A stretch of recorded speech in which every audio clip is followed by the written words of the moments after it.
Hello and welcome to another episode of Painting with Max. Insert clickbait here. And today we're going to be painting one of my favourite 30k tanks that there is. And also adding that little bit extra, that dash, to the top of it, in which we're going to create a flame effect and how you can add flame effects effectively to any model that you want to do it in one of the simplest ways possible.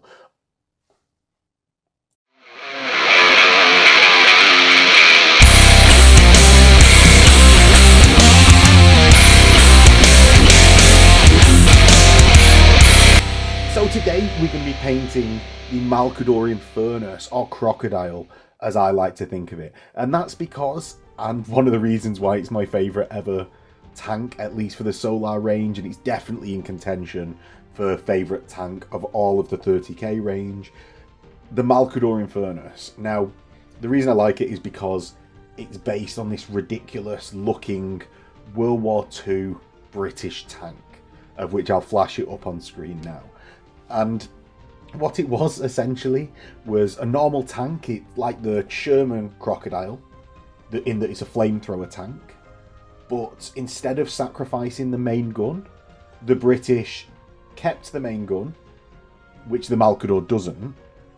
But what they did is they mounted the flamethrower on the hull and, kind of ridiculously looking, put a big petrol tank out the back, or not petrol, but whatever they use for the fuel in it. Yeah, they've got this tank out the back, and it looks ridiculous, but actually, when you consider what you can do with the tank out the back, it's really, really good. Yes, it means that reversing might be a bit harder, but you just teach your tank drivers to reverse with a trailer on, so that's not that bad. Now, can the enemy aim and blow up this big stupid tank of petrol?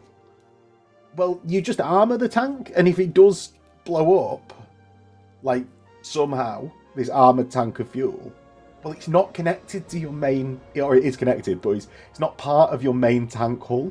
So that just blows up, and you don't really care. You just trundle onwards as an armored tank that's still got its main gun. Now, if you run out of fuel, well, you just disconnect it and run around like a normal tank. So it's actually a really cool little niche thing that looks pretty stupid that the British did during World War II. So that is why I love the Malcador Infernus, is near entirely because of its stupid little fuel tank at the back. And actually, you can see about now, after building it, how much I actually really enjoy the fact of how they made it disconnectable for the tank. So if in game your Infernus ever suffers a weapon destroyed result, you can just take the fuel tank off the back, and actually the weapon wasn't destroyed, the fuel tank just ran out, or the fuel tank blew up, so leave a little smoke marker there. So I think actually the kit made me very happy in that they thought of that little detail. I was going to do a guide on like how to magnetize that little area that actually, like, I don't think you would have clicked on, and then Games Workshop had already thought of it and made it disconnectable. So we've ended up actually going with alchemical fire. Now I'm going to put on just me building it in the background. It was alright to build, it was alright. It took a while, the bits are in all random places, right? But it took a while and it was okay. But I thought, like, my favourite thing in Solar for this tank wasn't normal flames, but actually you could take an upgrade in Heresy 1 for alchemical fire, essentially, and that made it like AP2 on this flamer. So you had the most terrifying tank ever, this Malcador that was a super heavy, that would trundle forwards and then spew forth a torrent of flame.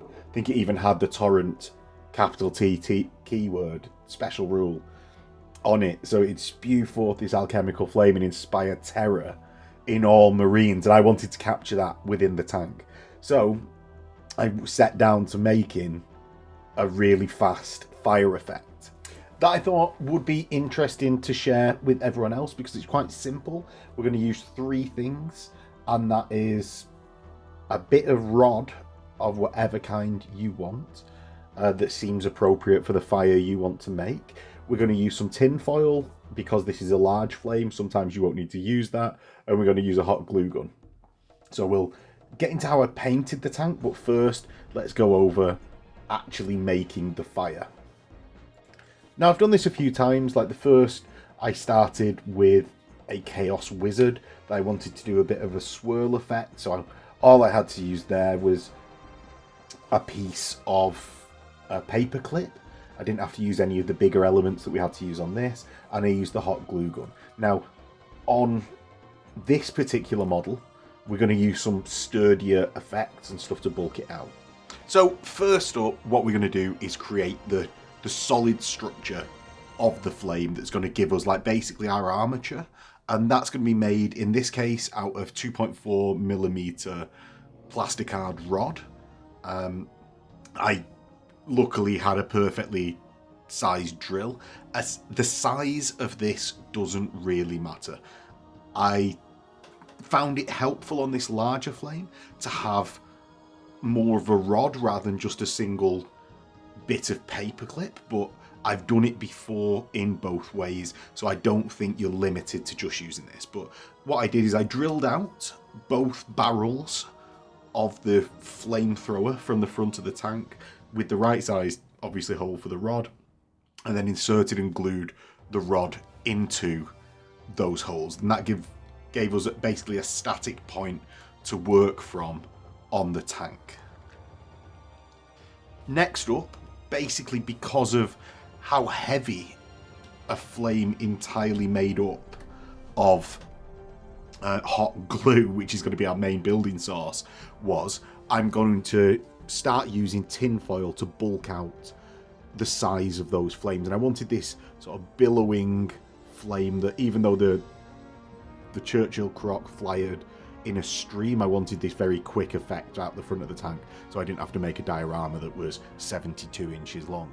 Now, what I essentially did was make two teardrop shapes and scrunch them around. The best thing about this is it's just so forgiving that you can do it over and over again, and you can see I actually got the shape a bit wrong from what I wanted, and also used a bit more tin foil to bulk out the end and join the two pieces together, and that would give us a very stable armature on which to work. Next up, we're going to start attacking this thing with a hot glue gun. Obviously, this is one of the things, it's hot, watch out. Apparently, I think I've got to say that in videos, but I trust everyone out there that you're not going to burn yourself with a hot glue gun. Saying that, I've done it myself a million times, and especially when I forget and just grab a piece of hot glue that's not yet glued down. Now, I'm just going to start adding layers of hot glue to this flame. If you very quickly, I sort of cautiously put it across the entire flame, because actually this is my first time doing a flame this large. I've only done it up to say what would come out of a flamer before. So I start adding a layer of hot glue across the entire bit of tin foil and to start bulking it out, because you don't actually want to start shaping the flame into spiky ends immediately, because the glue will be too liquid. What you want to do is let it heat up a bit and actually use the hot end of that hot glue gun to reshape it and sort of reactivate the hot glue after it's already on the armature. So you want to find this sort of midway point, but it's almost quite a forgiving method because it does reactivate the glue when you just hold the hot end of the hot glue gun to it. So it's a really good method, I think, for beginners. It's really cheap materials, so don't worry about this stage, although it's basically the only stage, or the insertion of the plasticard rods, the shaping of the tin foil and the hot glue. They're all such cheap materials. You can just do it multiple times and pick your favorite. So I'm adding layers and layers of hot glue to this, and then sort of mushing the hot glue on the tin foil about with the end of the hot glue gun.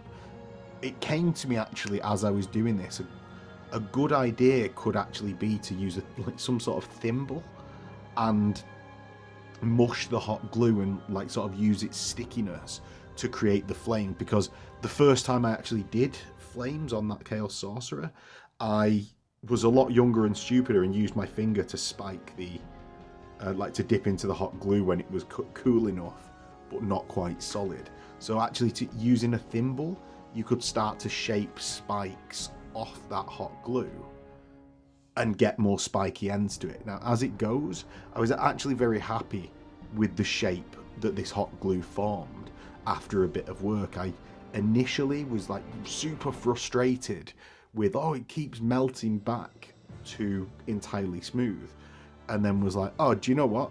That's not actually the worst. I've just not left it long enough for the glue to set enough for me to shape it.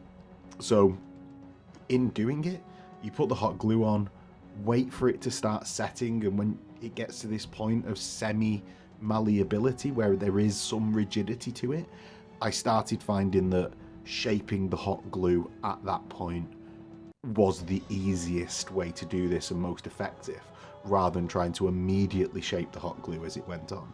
If you're using a smaller flame or making a smaller flame, I've always found that I could just immediately start shaping the flame that I'm making, and I think that's because of the amount of heat lost from such a small amount near immediately, whereas when you're building up a lot of layers of this hot glue in quite a thick layer, it takes a while to cool down.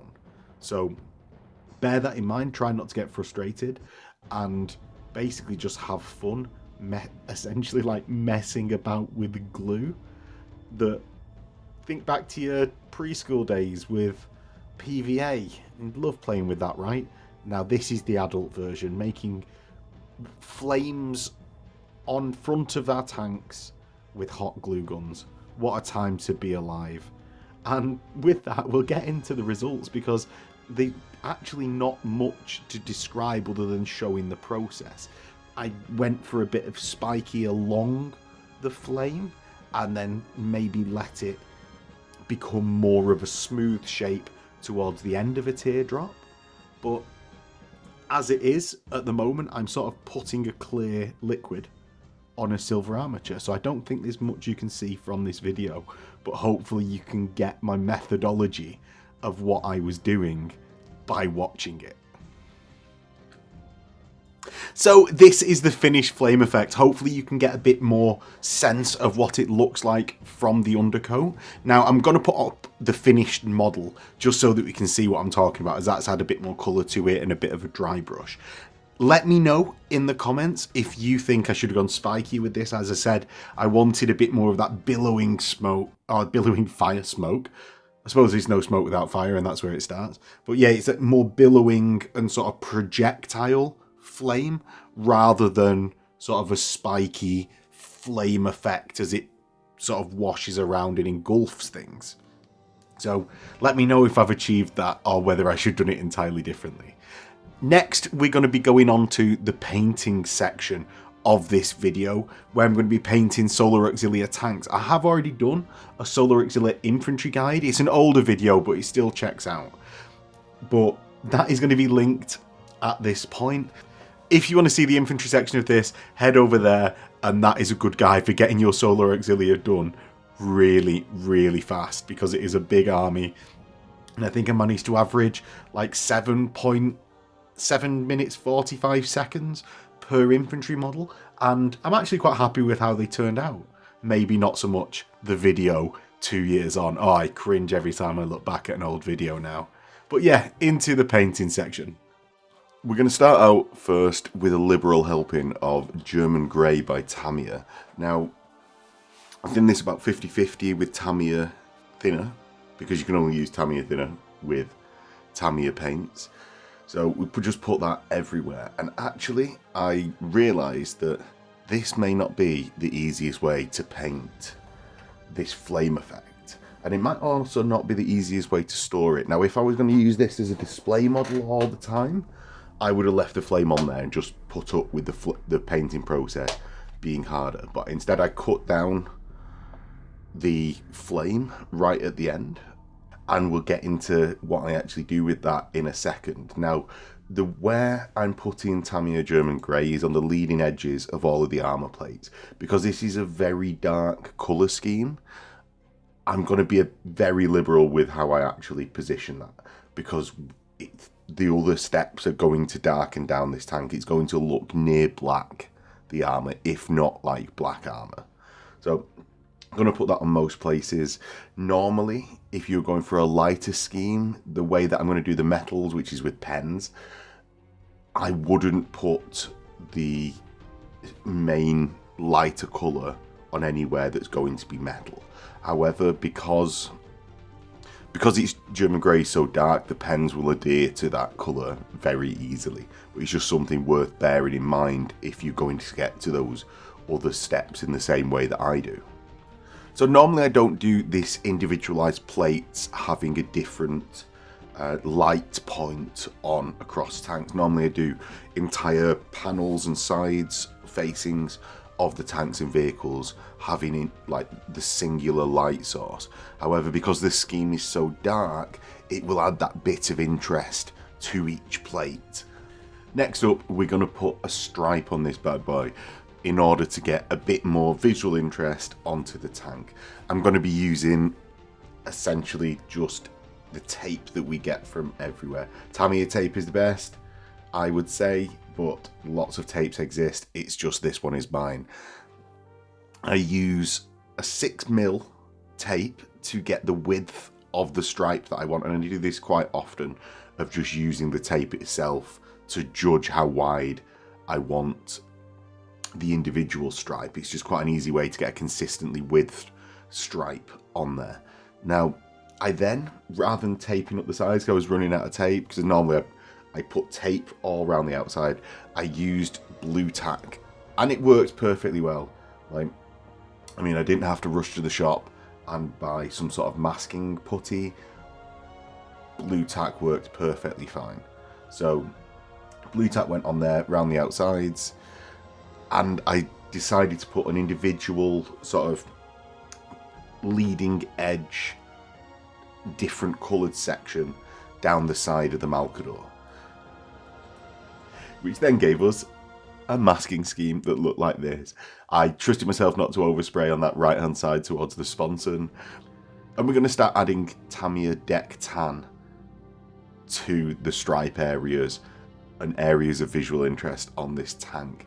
Now, if you wanted to go a little bit further than I did, I was under a bit of time pressure for this, start adding other stripes to this. I used deck tan specifically for this effect, for this bit of the paint scheme, so that I could then mask off areas of the deck tan with other colours and build on top, so that I could have like red stripes on there on top of the white stripe, or like the off-white stripe, and then it would all contrast really nicely with the very dark scheme. You can almost see it actually looking darker as we paint on this stripe, and that's because the white contrast in your eye makes the tank look darker. It's sort of like, if you imagine, or if you look outside and look at a tree, when it's snowing,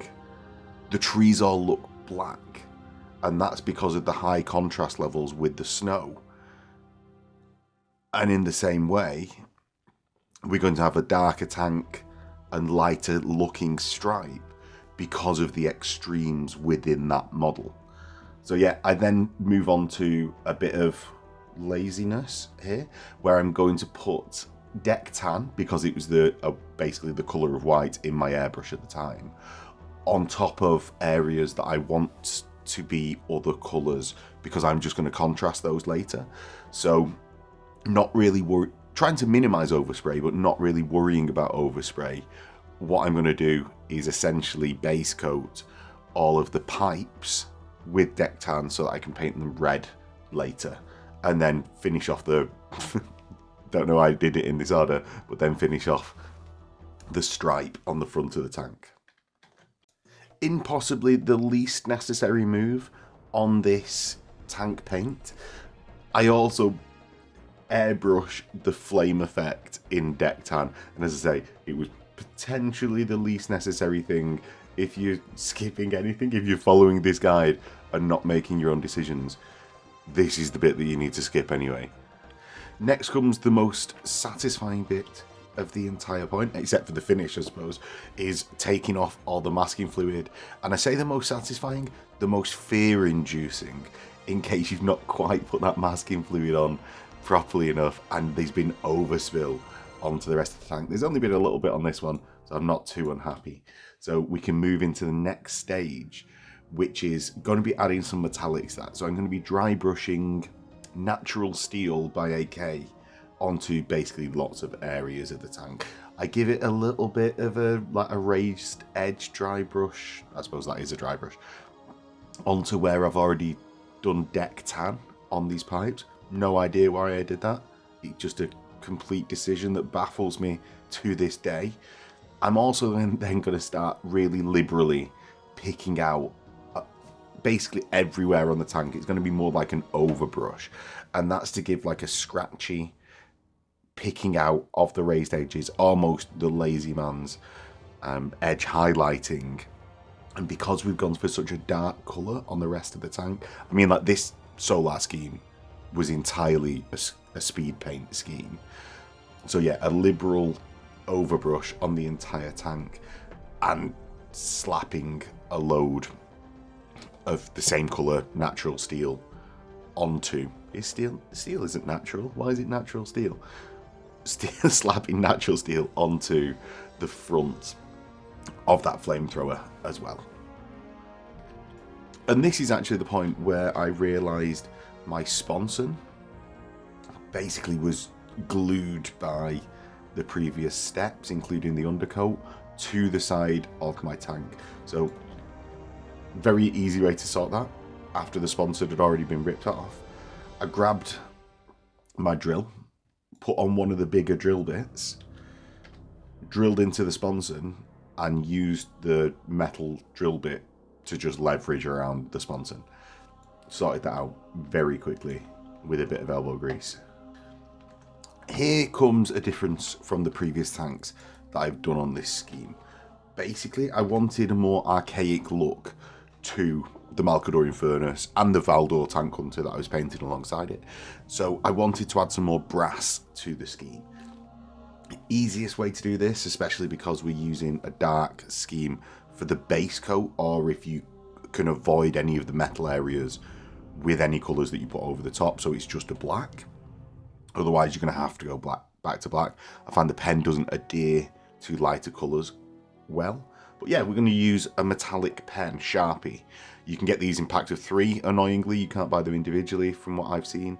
From Tesco's if you're in the UK, or Amazon if you're anywhere. And yeah, I really like this method of doing it. You can essentially slap down the Sharpie. Try not to handle the area that frequently, because I do find it rubs off if you don't varnish it. So we're going to put the brass as many places as I wanted on the tank, around a load of raised edges, any banding. And actually, I'll show you an example at the end of my Valdor that I wanted to give 2 options of, so that you could see going crazy with the bronze. And it took about 3-4 minutes to do this entire process. So very easy, very quick, and just gets that archaic look to the tank for minimal effort. And it wouldn't be a Bearfoot Miniatures scheme, at least in sci-fi, without some hazard stripes. So I start using Avalanche Sunset by Games Workshop and just blocking in the front of that dangerous area, the hazardous area of the tank, and just put a couple of 2 thin coats over the area, Duncan Road style. We're then going to, helpfully on this tank, have a load of rivets all over the nozzle of that flamethrower. So I'm going to use those rivets and find 2 diagonal from each other and use those of where I'm going to draw my lines for the hazard stripes. So I'm going to initially map out where all the lines are, and then I'm going to start blocking in the black. And this just requires finding a nice position to put that tank in so that you can draw your hand towards itself and like inwards of itself to draw that straight line. Just requires a bit of practice. Now if you do get wiggly like I did on this tank, like they're not the worst wiggles I've ever done, but if you do get wiggly, don't worry about it too much. We will sort it in the following steps. And if you do it really wiggly, you can just put some silver on top of this hazard stripe. I didn't particularly want to put like silver chipping on this hazard stripe. I wanted to keep it bold because the rest of the tank was so dark. Like I do have a tendency to over weather because I really like that style. So I wanted to just basically just not do that on this hazard stripe and keep it as bold a hazard stripe as possible. Next up, we give the tank a quick blast outside of gloss varnish, and that's to protect those very delicate Sharpie pens essentially from this enamel.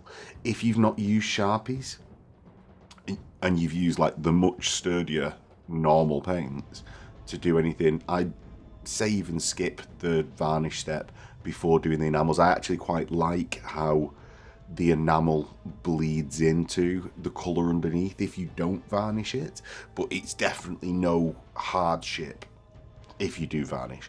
It will keep the enamel more into the corners with a gloss varnish, so each has its upsides and downsides. If you don't varnish, you get more of a staining. If you do varnish, it's more like, it's not a panel line, but it stays into the corners more when we come to take the enamel off.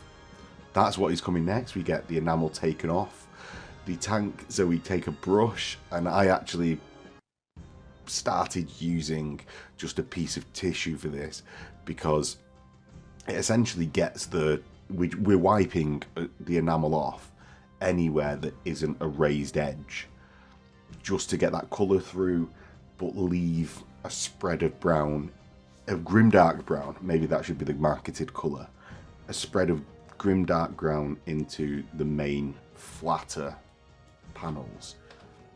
We're just going to go across the entire tank doing this. Don't worry if you take off too much. I'd take it off liberally, but not too much. It's basically what I'm trying to struggle my way through saying is that this is a step that you can just repeat, add more, wait for it to dry, spray more enamel on, take it back off. There is no wrong way to do this, and you're just going to take it off the tank until you get to whatever colour you want to get down to, and whatever amount of staining, whatever amount of brown, because that can be a really high level of brown, like as we see in lots of people's Trench Crusade miniatures, let's say nowadays is a good example, or it can be a very small amount of this brown, and it can be more of a panel line. So we're just going to repeat that all over the tank, and as you can see I come in with the tissue, and that's just to wipe up more of the enamel. Because we've got that gloss varnish on there, it was wiping off really easy at this point because it just doesn't adhere to the panels in itself. So I just found, yeah, tissue is the easiest way to do it. Always use the easiest tool for the job, so long as it's not encroaching on other areas. And after that process, I decided to go back in with the Sharpie and just pick out a few of the details that I wanted to be extra prominent in that bronze to give it that bit more zest on the front of it. And we're pretty much there with the paint of this tank. The final step is essentially going to be blasting dust spray all over the bottom, I'd say third of the tank. Now this dust spray, ever since I went on the MKA courses with like Henry when he was doing the MKA, showed me how to do this dust spray. It's Tamiya Flat Earth and Tamiya Flat Flesh in a 50-50, and it is featured in pretty much every paint that I do. It's especially on these darker schemes, it adds tonal variation and believable tonal variation to various points on the model. It can be used for deserts, it can be used for like just dried mud in the snow. Literally anything you can think of it kind of seems to work for. So I do it on the bottom third of my Malcador and just get really liberal with it. Finally, I'm going to use an airbrush based varnish of the Ultra Matte varnish. This is by AK, but it's because the only one, like the real thinking reason of why I'm using this AK at the moment is because it was the only one in the shop when I went to the shop to get matte varnish. So long as you have a matte varnish, you're happy with how matte it is, go for it. Sometimes you like a bit of satin in there because it adds interest to the model slightly, but I like a super matte. So yeah, I'm going to spray this all over the model. I had a bit of problem with clogging, as you can see the reamer in the background, so I was sort of manually operating the needle, which can't be the best for the airbrush, but he got me through in a pinch. And yeah, I get that all over the tank, and the tank is done. Put a fork in it, it's done. First step after the deck tan spray of this flame piece is going to be to dry brush all of the edges white, and that's like 25% of the area I'm going to get white. As I said, with the deck tan, it might have been better to skip the deck tan step to have a more dramatic change in between, say, like the German grey and white of the flame, but I've already done it and it's worth just carrying on with, and I'll sort it at a later stage. All of these paints that I do, I try to not worry too much if I make a mistake, and just try to think of ways in which I can save the piece as we just progress forwards with the paint job and not repeat steps. So that's basically what you see me doing here, ploughing on into the paint job, even if I'm like a bit unsure at this point. It's very much like trust the process. I think Cult of Paint say it quite a bit. Like, I've heard it a million times off, say, like speaking to Matt Kane when I used to speak to him all the time, or Miles. I think he's very much trust the process. A lot of these Heresy style paint jobs are basically process driven, which is, rather than skills driven, which is why you can see me painting tanks on the internet, and why I think anyone can paint a Heresy tank. You just got to know the steps, plow on through, and it lends, I think, itself to just sorting mistakes later in the process all the time. I then take some Warp Lightning Contrast by Games Workshop and spray it all over that piece of Alchem Flame. And that's to give it like the very Skaven-esque, like almost magical Warpstone like glow of flames. I wanted it to look like an unearthly chemical that definitely shouldn't be anywhere near a person. And finally, we're going to go onto a two-step dry brush. The first one being Moot Green, and I just put that over the raised edges, probably about 2/3 coverage over the top of this Warp Lightning. Potentially, if I'd have not done the deck tan, maybe I wouldn't have needed this Moot Green, because I would have had a greater contrast between the black and white of the and essentially the pre-shade, like the slap chop style pre-shade on this flame. So yeah, I put the Moot Green on as a dry brush afterwards, and then to get those real raised edges and get like a sickly looking flame colour, what I'm going to do is use a yellow, and in this case it's Pro Acryl Golden Yellow. I found, because the Moot Green paint was still wet and I'd not actually cleaned my brush, like purposefully, so that it could be a bit of a blended colour, I got this 50-50 halfway between the Moot Green and the Golden Yellow, so that was applied all over that Moot Green, and then I kept on working in yellow and applying it as a lighter and lighter point to the raised edges of that flame until we got to as near to a yellow as my unwashed brush could do, and it sort of just smoothly transitioned that dry brush across the flame. So that is the final result of this Malcador Infernus. Hopefully you enjoyed that video, both the making of the flame as well as the painting process. I'm quite happy with the result at the end of it, achieving both like quite a quick scheme to get the tank out onto the table, whilst also trying out something new with that large flame effect that I wanted to do. Let me know what you think of it down in the comments.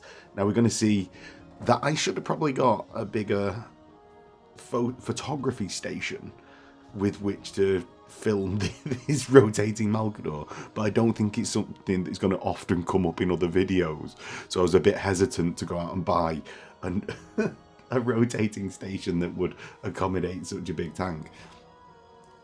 As I said, I'm going to show the Valdor as well. This was quite an enjoyable paint with, and I quite enjoyed putting the extra brass on all of the edges. Finally, I also painted the Horus, which I wanted to keep as neutral as possible, so I left it with those dark edges. Yes, I've got the brass on there, but I didn't even put as much stripes other than on the rear of the... So, other than on the rear of the Horus, I wanted to keep it a bit more of a neutral model, not dedicate it so much to my Solar Auxiliary, and that's so I can use it as, say, like, Inquisitor Honest Goodyman's ride about from the ship to whatever station Henry chooses to put us on in the Inquisitor campaign next. So he's a bit more neutral. Hopefully you enjoyed the video, and I will catch you in the next one in a bit.